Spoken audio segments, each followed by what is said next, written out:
Sundin mo ang iyong puso. Isang pariralang marahil ay narinig mo na ng maraming beses. Kaakit-akit pakinggan, parang inspirasyon, hindi ba? Huwag kang sumunod sa uso. Sundin mo ang iyong puso.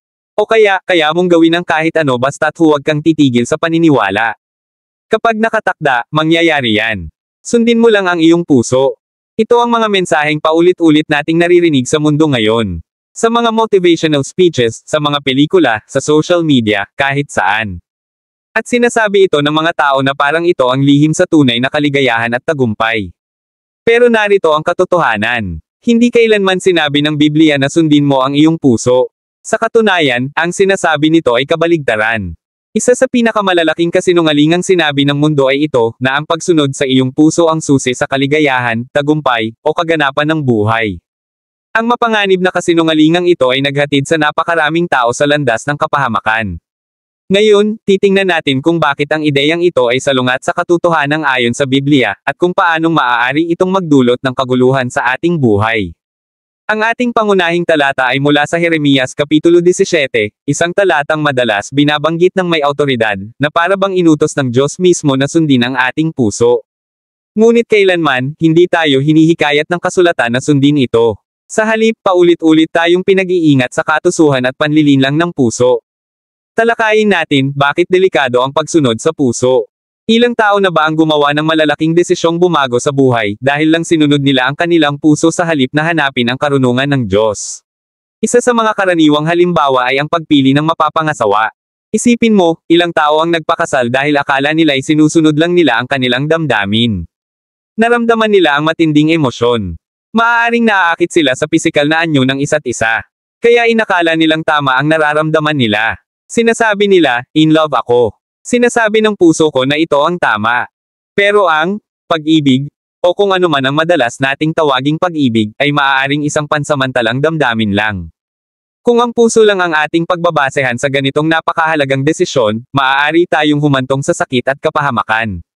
Nakita mo na ito. Nakita ko na rin. Baka naranasan mo pa nga mismo. May isang taong nagpapakasal kahit na may babala na mula sa pamilya, mga kaibigan, at maging sa salita ng Diyos. Nakikita ng lahat ang mga red flag. Baka hindi sila pareho ng pananampalataya. O may ugaling hindi angkop sa isang makadiyos na pagsasama. Ngunit pipiliin pa rin ng taong iyon na huwag makinig, at laban sa lahat ng payo, susundan ang puso niya, diretso sa kapahamakan. Isinantibi ang matalinong payo. Hindi pinansin ang kakulangan sa makadiyos na karakter ng kasintahan. At nauwi sa isang kasal na puno ng kaguluhan at pagsisisi. At paglipas ng mga taon, inaani nila ang bunga ng desisyong iyon, diborsyo, pagkasira ng pamilya, matinding sakit sa puso. Hindi sinasabi ng Biblia, sundin mo ang iyong puso. Ang sabi nito sa Kawikaan Kapitulo 3 versikulo 5 ay, magtiwala ka sa Panginoon ng buong puso, at huwag kang manalig sa sarili mong unawa. Ito ang pamumuhay na tinatawag tayong gawin, hindi ang magtiwala sa damdamin, kundi sa karunungan ng Diyos. Ang puso ay mapanlinlang, pero ang salita ng Diyos ay tiyak at matibay. At hindi lang sa relasyon delikado ang pagsunod sa puso, madalas din itong nagbubunga ng padalos-dalos at mapanganib na mga desisyon. Nakakita na ako ng mga taong gumawa ng malalaking pasyang pinansyal, lumipat ng tirahan, o nagpalit ng karera. Dahil lang sa sinabi ng puso nila. Hindi sila nanalangin. Hindi nila hinanap ang kalooban ng Diyos. Hindi sila kumonsalte sa kasulatan. Basta't sinunod lang nila ang damdamin nila, at madalas, ito ang naging simula ng problema. May mga taong iniwan ang kanilang matatag na trabaho dahil lang sa pansamantalang pagkadismaya, hindi dahil tinatawag sila ng Diyos sa isang mas dakilang layunin. May iba naman na nagmadaling mag-invest, hinabol ang kayamanan, pero nauwi sa pagkakabaon sa utang at pagkawasak ng kabuhayan. Hindi muna sila huminto para hanapin ang gabay ng Panginoon, upang itanong kung ang desisyong ito ay naaayon sa kanyang kalooban. Hindi, sinunod nila ang kanilang puso, at ito ang nagtulak sa kanila sa maling direksyon. Bakit? Dahil ang puso ay madaling malinlang. Pwede nitong ipaisip sa iyo na mas maganda ang buhay sa kabilang panig, kahit hindi naman. Pwede nitong ipaniwala sa iyo na mabuti ang isang bagay, kahit sa totoo'y nakasisira. Kapag ang batayan natin sa paggawa ng desisyon ay ang damdaming nararamdaman natin sa isang sandali lang. Nagtitiwala tayo sa isang gabay na marupok at pabago-bago.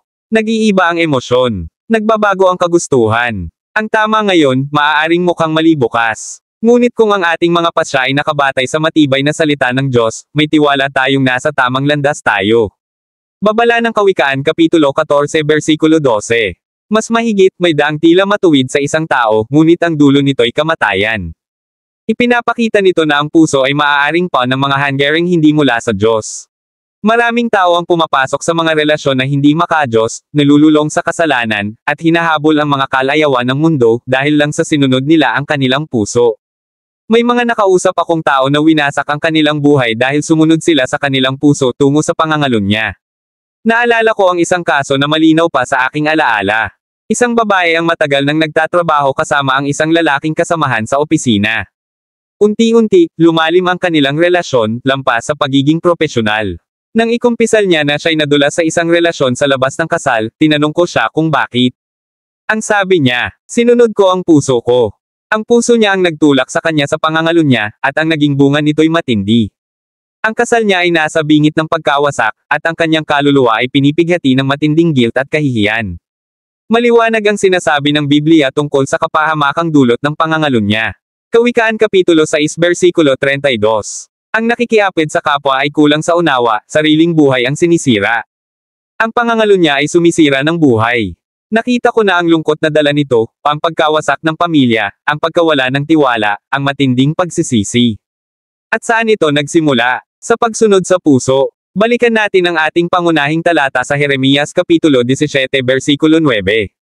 Mas mahigit, ang puso ay mandiraya higit sa lahat ng bagay, at lubhang masama, sino ang makaaalam nito? Ang talatang ito ay isinulat sa konteksto ng kasalanan ng Juda, sa kabila ng lahat ng pagpapalang ibinigay sa kanila ng Diyos.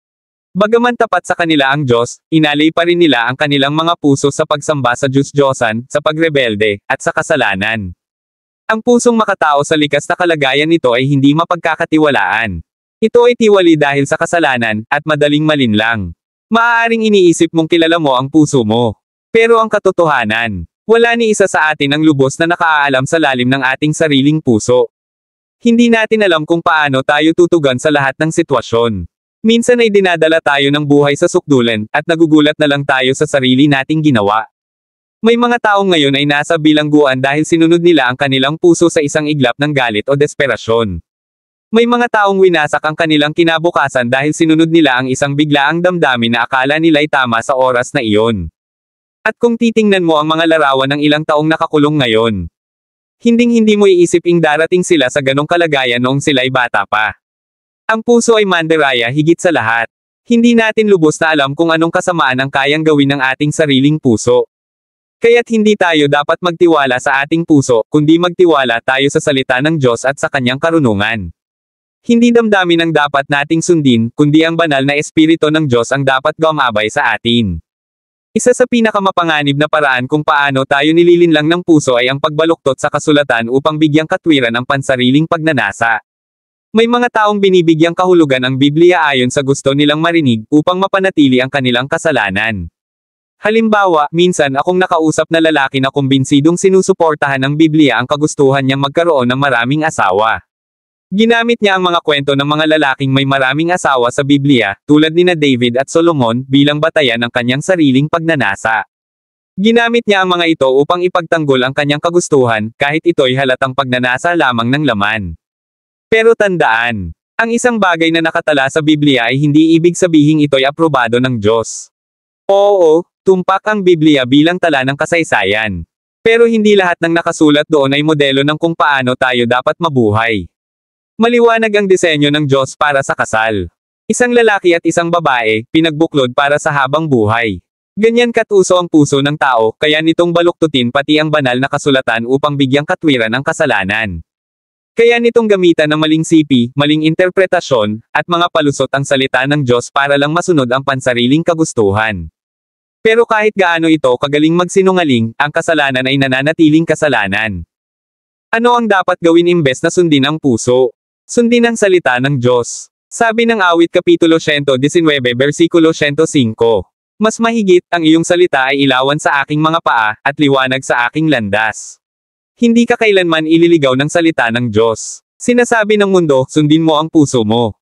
Pero sinasabi ng Diyos, sundin mo ang aking mga utos. Sinasabi ng mundo, damdamin mo ang gabay. Pero sinasabi ng Diyos, ang aking salita ang may ganap na awtoridad. Walang ibang nais si Satanas kundi ang pagkatiwalaan mo ang sarili mong pusong mapanlinlang kaysa sa buhay na Diyos. Alam niyang kapag sinunod mo ang puso mo, mapapariwara ka. Ngunit tinutawag ka ng Diyos na sundin siya. Tiwalaan mo ang kanyang salita. Magpasakop ka sa kanyang kalooban. Pahintulutan mong ang kanyang espiritu ang gumabay sa iyo. Iwasan mo ang mga bagay na kinamumuhian niya. Tandaan mo, hindi ito tungkol sa pagsunod sa puso mo. Ito ay tungkol sa pagsunod kay Jesus.